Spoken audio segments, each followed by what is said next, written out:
Hello, everybody. Welcome to the Buckeye Weekly Podcast. I'm Tony Gerdeman here, as always, with Tom. Tom,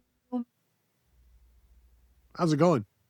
Tony, after being at practice this week and having several people power pause me in person, I think we just need to let everyone know. Number one, it will never not be funny to me. I want to let you know how much I appreciate it. Number two, you got to hold that pause a little bit longer. I get the sense that people are listening to us at like 1.25 speed or maybe 1.5 speed.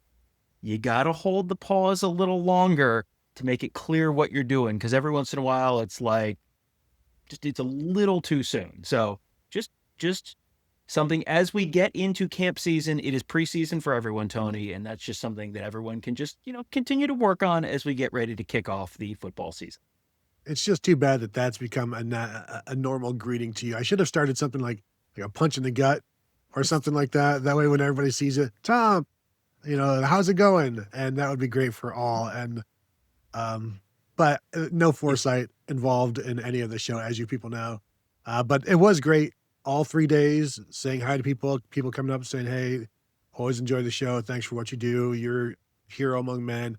Just really, I don't know if you got any of those, Tom, but it was great to have everybody so honored, I'd say, to No. interact with us.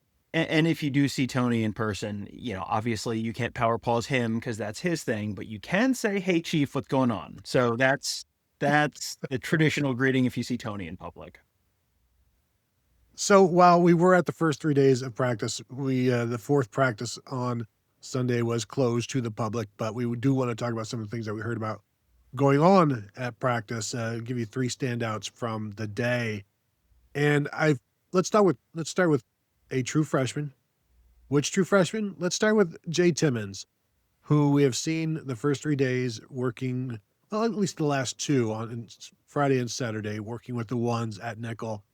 Back there again, from what we're told, on Sunday. And boy, Tom, in your experience of doing this, if a true freshman is with the ones for the majority of, say, the first week of fall camp, that to me means that you're going to be with the ones the majority of the season because one, you've already made the jump, you've made the move to the ones. Like, what is the point in seeing? Well, let's just see what this freshman can do with the first team. Like, this is a real thing here. Yeah, it is a real thing for sure. If you see a guy with the ones right at the beginning of fall camp, generally they're going to default to the older guy because you can always go the older guy and then the younger guy surpasses the older guy and wins the job.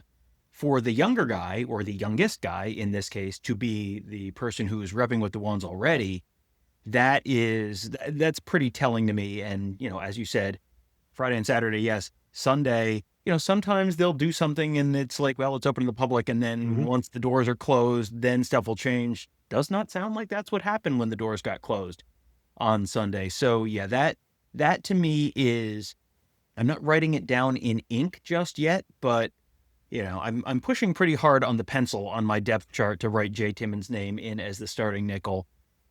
It just is one of those things where if you can do it right now, you're only going to get better. The learning curve is going to be much steeper for a true freshman, where if it's your fourth or fifth year, the extra 10 practices, 15 practices, it's not that much of your career. It's like, if you're 3 years old, a year is a huge chunk of your life. If you're 60 years old, a year is like a tiny slice of your life. It's the same thing for college football players. If you're a true freshman, this fall camp is basically more than half of your on-field experience as a college player. If you're a fourth-year player, fifth-year player, it's just like one more slice of your college football career. So that is a long way of getting around to the point which I'm making, which is he's only going to get better as fall camp goes along because you're going to start picking stuff up sooner. You're seeing a lot of stuff from the first time.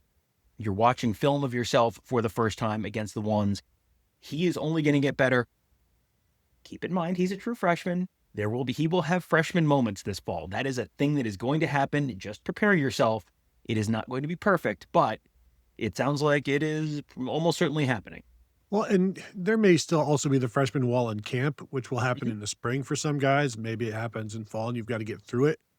I guess the real test would have been if Texas was the season opener this year. Is he out there with the ones? Is he starting? Um, Getting that first game under the belt against Ball State, I think will help everybody. I like that you said you're just pressing firmly in pencil, but Tom, if you remove that page, we can just like take a pencil over that and see what you have written down. So just keep that in mind. If you're ever like trying to hide something, we can still see what you wrote there.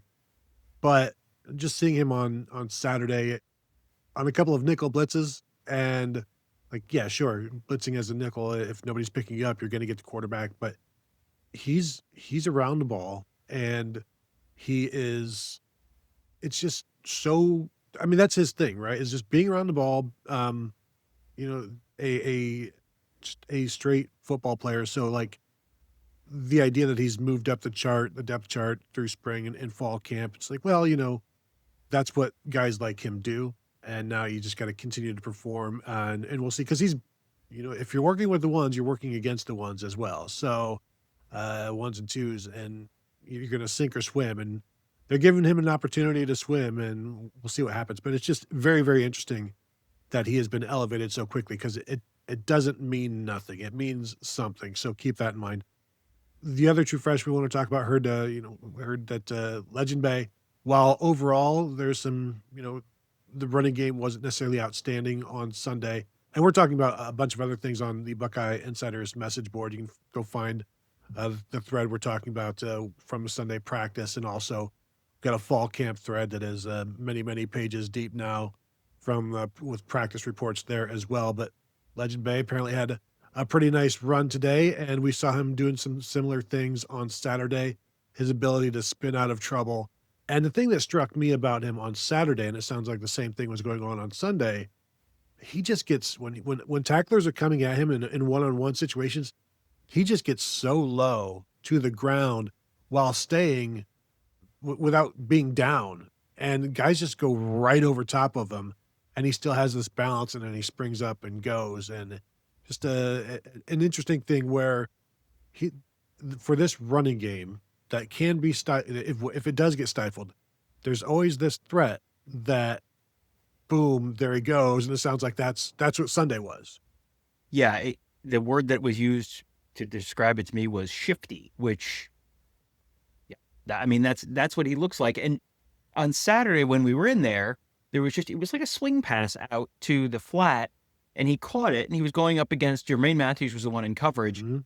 and Jermaine Matthews was like squared up to him, and then just all of a sudden, like a little spin, and he ducked, and he got real low, and then all of a sudden, boom, he's gone. And that is something that is not something that everyone can do. I mean, if you're a football player at Ohio State, you are one of the very, very, very high level athletes in the nation, but not even everyone on the Ohio State team has been able to do that. And that's something they have sort of been missing in some cases with the running back room in the past. Now, there are a lot of moving pieces here with Legend Bey, and he's still a true freshman. And you've got all sorts of other stuff you got to get handled on and off the field to make sure you are in a position to be out there and making these kind of plays. But it sure seems like if he can handle all the other stuff, all the less exciting stuff, he has the exciting stuff covered there. And yeah, it says, as you said, I think it sounds like it was a good day for the defense on the whole, but he maybe just brings something to this offense that they can't get a lot of other places. And I continue to think that he's going to be someone who is going to play a little more often than you would expect from a true freshman.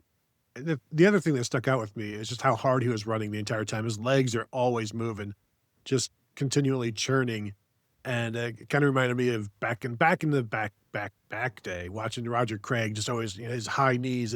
I'm not saying he's got high Roger Craig knees, but it's just he's constantly moving and he's not sitting in one spot. He's looking for his next angle or move, and it's just fun to watch. And we'll get to continue hearing more about him until we all get to see him in person in the season opener. You mentioned the defense having a good day. One of those guys having a good day, Beau Atkinson, the fifth-year senior from North Carolina, transferred, was a Buckeye last year, of course, and came in with expectations that he will tell you he did not meet. He was not happy, but it sounds like, and from what we're told, based on Sunday, what we saw this first weekend, I'm to the point now where I think while those expectations were over expectations, which I would look, have we done some expectation shows? Yes, we actually did two of them. But I don't know that he was going to match the expectations. I know he last year was tough. I don't know that he can even match those expectations this year. But I do think, based on what we've seen, what we're hearing, this is going to be the year that he wanted to have, that he thought he could have last year, but it was just a very eye-opening experience for him. His first year as a Buckeye, and now he is much more prepared to become what people wanted him to become.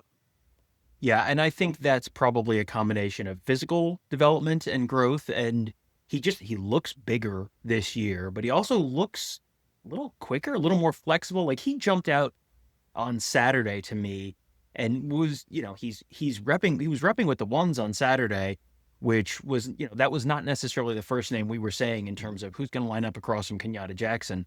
And he was very consistently there and was making the most of his opportunities. And again, sounds like that was happening again on Sunday in the practice.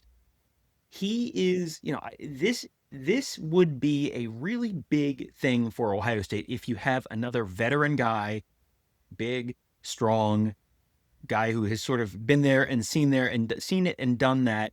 And you're not necessarily having to rely on, well, you got to get 40 snaps out of Zion Grady. You got to get 40 snaps out of Epi Satanale. If those guys can be the third and fourth guys there, and you get 20 snaps out of them, and then if they're ready, great. By all means, play 40, but you don't need to rely on them from right at the start of the season.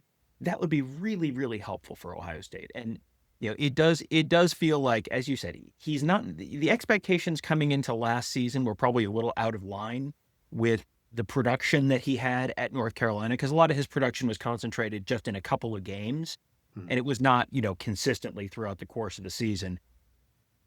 If he can be a consistent player for Ohio State this year, he doesn't need to be Chase Young, but if he can just be a consistent player and get him, I don't know, 6 sacks, something like that this season off the edge, and just be a really good, consistent veteran presence, take some of the pressure off some of the younger guys and let them kind of continue to come along as they are, that would be really, really big for the defensive line. Yeah, and the depth that continues to build there, it will be interesting to watch. So those are some of the things that we're talking about. And even as we're talking, I'm just looking at the text coming in on some other stuff that we can throw up on the message board there at BuckeyeInsiders.com. And as Tom says, for the price of a lousy chain store pizza a month, and you eat more lousy chain store pizzas than just once a month, so but sign up, come over, say hi, see what we're talking about, and there's much more coming, as we're not going to be back inside a practice maybe the rest of camp if things go as expected. So that's why it's always good to have boots on the ground and ears to the ground and all of that stuff. You can find all of that at BuckeyeInsiders.com. So that will do it here. Thank you all for tuning in, and we will talk to you all later.